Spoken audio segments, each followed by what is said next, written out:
Hi, this is Mike with Designs by M, and today I'm going to share with you a quick birthday card. I needed to create a really quick card for a young gentleman whose birthday is coming up, so I thought I would share the process with you. I wanted to try the Emboss Resist technique, which I've never done before, so I thought I'd share this with you while I went along. So what I'm going to use today is the clear embossing powder from Ranger. I do have a stamp here that says happy birthday to you, as well as a star. This is just a generic stamp set that I had. I did cut a piece of my marker paper. I really enjoy using the Strathmore marker paper for my Distress Oxides, and this is cut to 3 1/4 squared. I do have a piece of pattern paper, and this came from the Authentique latest and greatest. I really like this stack. It's double-sided and it has so many cool designs in it. Really neat. This is the one that sold me. When I saw this pattern paper, I was like, I have to have that. But really cool paper. And I have my card base, which is square, and I cut to 4 1/4 square. So this will ultimately layer on top of this, and then this will ultimately layer on top of that. All right.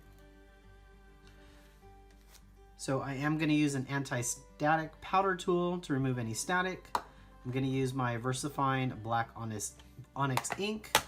And for my Distress Oxides, I'm going to use broken china and peeled paint.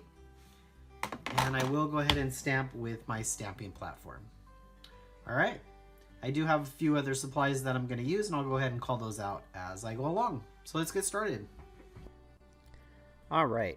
So I've never used the Emboss Resist technique before, so I'm kind of excited to see how it works out. So if you followed any of my videos before, with the magic of YouTube, I am going to speed up the video just a little bit to save you guys some time. Here I am going ahead and using my black onyx from VersaFine to stamp my image.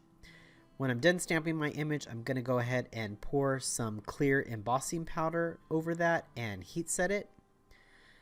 Looking at this shot, my stamping platform was incredibly dirty. I want you to know I am embarrassed, and I did head over and make sure that that was cleaned up. So for future videos, that should be nice and clean.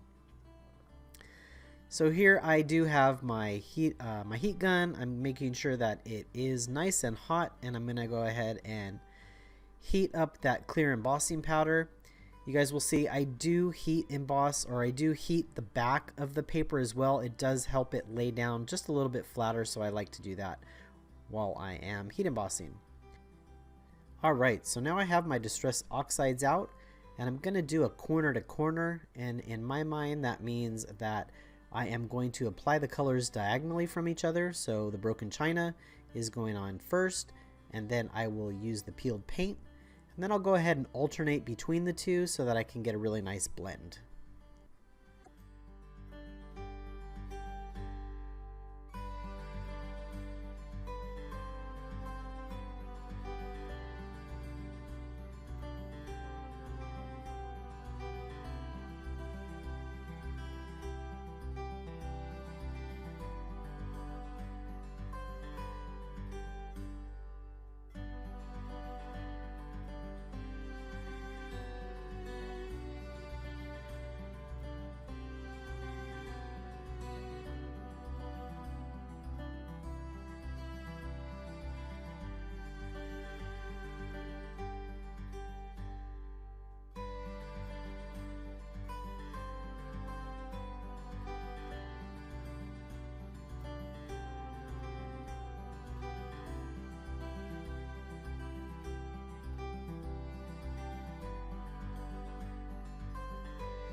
So when I was happy with the blending, I went ahead and took my paper towel and I buffed off the ink, and I still wasn't really happy with the way the sentiment was. It didn't really pop for me.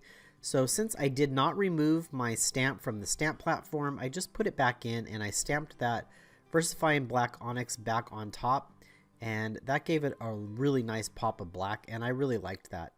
So now I'm taking my heat tool and making sure that everything is dry before I move on. After all this work, I don't want to smear any of the ink that I took some time to apply. Now that everything's dry, what fun would Distress Oxide ink be if you didn't distress it? So I took some water and my paintbrush and I just dropped some water on it, and then I used my paper towel to blot it up. And I did it a couple times just to make sure that I got it exactly the way I wanted. And once it was the way I wanted, I did set it aside just to make sure that everything was dry before I moved on to the next step. So now that all the ink is dry, I'm going to go ahead and use my ATG gun, and I'm going to use an awful lot of tape on the back of this to combat some of the warping, and I'm going to go ahead and apply that to my pattern paper there. And then I'm going to go ahead and apply some more of the tape to the back of the pattern paper and apply that to my card base. As you can see, it is a little off, and I do pull it off a few times to make sure that it is centered. But as many of you have commented and emailed me, you do like the fact that I leave my mistakes in, so I went ahead and left my mistakes in just to show you that everyone makes mistakes and you just gotta pull it off and start over. And so I did finally get it to where I liked it. It is just a little bit off, but you know what? Like I always say in all my videos, I'm not Hallmark, and I like it just the way it is. And because I wanted to keep this card pretty quick, I kept the embellishments pretty minimal and only added some gems in the left, on the top and the bottom, as well as a sequin in the center of the star. I really appreciate you guys joining me today and viewing my videos. If you could please rate by giving it a thumbs up, commenting, just leave a comment below on what part of this video you enjoyed most, and subscribing. And if you are a subscriber, thank you so much. If you click the bell icon next to the subscribe button, you will be notified anytime I upload a new video. My goal is to get to 1,000 subscribers by summer, so if you could help me out by sharing my video, I would really appreciate it. Thanks all, and have a great day!